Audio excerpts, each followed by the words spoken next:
It depends from person to person. But yes, you do, over time, you get to know them. And, it can do anything from bringing in the mail to changing the light bulb. What you can expect is to kind of grow to know the people and like them. On their birthday, you might sing them happy birthday. And by and large, the visit is as important as the meal. That was Barry Coggins. For more than 36 years, Barry has driven a regular weekly meal route in Dallas and then in Nashville to serve up food, and in some cases, a song or two, to lift up and nourish older adults. That's approximately 13,000 meals. Barry doesn't know a stranger and is a longtime ally and advocate for others, especially older adults, so much so that a friend of the Nashville-based singer-songwriter said giving is Barry's middle name. His efforts and enthusiasm have made him a valuable volunteer. For some meal recipients, he's become a treasured family member. Barry has even won a coveted AARP Andrus Award for his volunteer efforts to nourish others. Let's learn more about this man who has a heart of gold.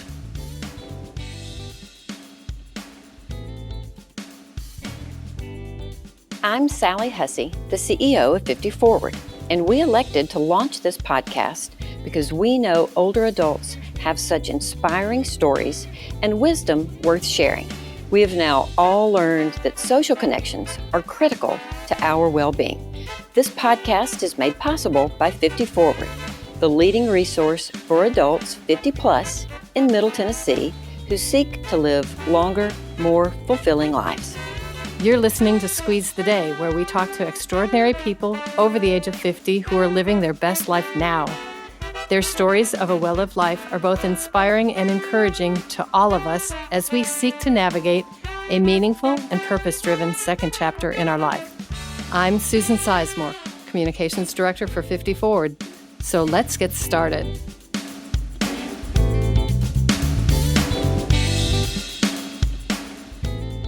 Welcome, Barry. Oh, thank you. It's nice to be here.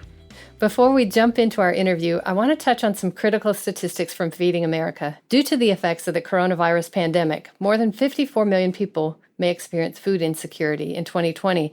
And in Davidson County alone, food insecurity affects over 12% of our population. How long have you been delivering meals to older adults, Barry, and why? Well, I started 36 years ago in Dallas, Texas. I was playing music, and I had my days free. And I just got a voice in my head that said, why don't you try to volunteer for something? So there was a thing on Channel 4, the local television show, called The Volunteer Connection. And I called them up, and one thing led to another, and I started delivering Meals on Wheels. I think for the why, I think I get it from my mother, God rest her soul. I'm one of 4 boys, and we were Southern, and we were... food was important, so I felt the calling to deliver meals, and it was nice. It was once a week, and I had friends go with me. And then once you get started, it's very rewarding. God bless mothers. They play such an important role in our lives, as do fathers, but it's really interesting to know those roots and to know that boys in the South like to eat. Amen. So of those years that you were delivering in Dallas, how many of those years did you spend there, and then how many years have you been delivering in Nashville? Well, I moved to Nashville in 1992, so I would say 7 years in Dallas. And it was a bigger operation than it is here. It was called the Visiting Nurses Association, and they were sort of the mothership, and they would make all the meals and send them out to the different churches and drop-off points. And we would deliver 20 to 25 meals per delivery day. And we had 2 ice chests. One was hot meals and one was beverage and a piece of fruit or something. And it took about 2.5 to 3 hours to deliver all over Dallas. So that was about 7 years. And then I was about a month or 2 living in Nashville. I went down to Hands on Nashville. And I was specifically looking for Meals on Wheels. And they turned me on to Senior Citizens, Inc., which is the precursor to 50 Forward. And it was over there on Division Street near the roundabout. So that started early 1993, maybe, or late 92. So the other amount of years would have been from that point on. And except for the pandemic, we hadn't missed anything. But we started back up with the pandemic, I guess, back in maybe February, once a week or something. I can only imagine after taking a break what that was like, and I want to talk to you a little bit about that. But since you talked about historically Meals on Wheels, I'd love to know a little bit about, meal deliveries happening across the country, and many people don't realize that meal volunteers serve as the front line for lots of older adults who may be homebound and don't receive any visitors. Sometimes their presence also serves as a safety check. And I know in the case of 50 Forward, we've heard many times where a client might have been unable to get to the door or been unresponsive, and we've been credited with saving a life because we've been the visitor at the door, the person who came to check on them. Can you paint a picture a bit for us about what someone who delivers meals to an older adult can expect? Sure. It depends from person to person. But yes, you do, over time, you get to know them, and your visit is, for most of them, is very important. And, it can do anything from bringing in the mail to changing the light bulb. It just varies and everything. And what you can expect is to kind of grow to know the people and like them, and on their birthday, you might sing them happy birthday. And some people don't really want you to come in. They'll just meet you at the door and say thank you.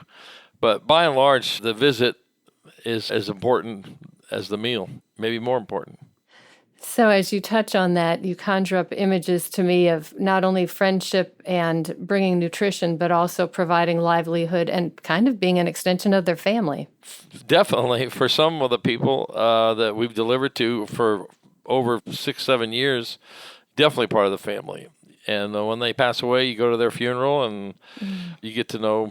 In fact, this one club I'm singing at, and you mentioned Ellen Willis in the notes, that Ellen has passed on, but this is her granddaughter, and she's a friend now. And so we remember Ellen whenever I see her. Her name is Shelley. She was Ellen's either granddaughter or great-granddaughter. And she comes to the bar and has a beer and listens to the music, and so she's like family. She's like an extended family. I got it now. And so let's talk a little bit about Ellen Willis. Well, she was a singer, and her and her husband, and she was mostly blind, hilarious storytelling person, kind of raw country humor a little bit, but her music was Christian and bluegrass, gospel. And one day we were in there, and her two daughters just stood up and started singing this a cappella 3-part harmony. It just blew us all away, to the point where I do a show with at Creve Hall called Fall in the Hall, and I asked them to come sing, and they did. I actually have a recording of the three of them singing their gospel stuff. It's really quite remarkable. Did she record professionally or perform throughout Nashville? What was a little bit of her performance history? She performed throughout Nashville. I don't know if she ever did any recording. There's a picture of her and her husband on the wall, and she's wearing kind of a Annie Oakley cowgirl outfit, and he's got a guitar, and she was just really funny. There's so many things she would say, like she would say something like, well, you just hide and watch and you'll find out. Or she'd say, we're going to do this a cappella, what the hell? She had lots of phrases and stories to tell. Well, and I'm betting and then kind of envisioning, maybe she was part of the honky-tonk scene too, because in Nashville we have honky-tonk aplenty and also have so many different venues, including street corners where people can go perform. It's just a fabulous community that supports music very well. Absolutely. She definitely was a honky-tonker. And she sang in her church choir. It was over there off of Nolensville Road, not far from where she lived. I can't remember. It was the Church of Christ, I believe. And when we went to the funeral, they kept Sister Ellen, Sister Willis. She was a great singer. They loved her. So I want to talk a little bit about the series of events that you have put together for our Meals on Wheels program called 50 Forward Fresh. I know you do a lot to raise awareness for what we do, and also that you've engaged many, many friends and neighbors who support your efforts. Tell us a bit more about your roots and your history of giving back and about events that are around the corner. Well, it started with the golf tournament in 2000, I believe, and then it evolved into the Writers' Night at Douglas Corner, and then the karaoke on the Friday night before the golf tournament. So it was Thursday night, Writers' Night, Friday night, karaoke, and then the golf tournament on Saturday. And it just evolved, and 50 Forward has been great doing most of the most of the work on getting the goodie bags and manning the sign-in table and coming in to speak and bringing the banners. And so that's how it started, and we're doing it again this year. This will be the 22nd year. As a singer-songwriter, does some of your community service play into your songwriting? I think so. We kind of have a faith, hope, and love sort of goal. And so it's just an extension of delivering meals, and you write songs to give people hope and accentuate the positive. We have a song called If You Can Walk, You Can Dance. And it's not the years in your life that matter most. It's the life in your years. And people seem to respond to those songs. We have a new one called Why Stop Dreaming When You Wake Up. People like that one too. Did you write a meals song too?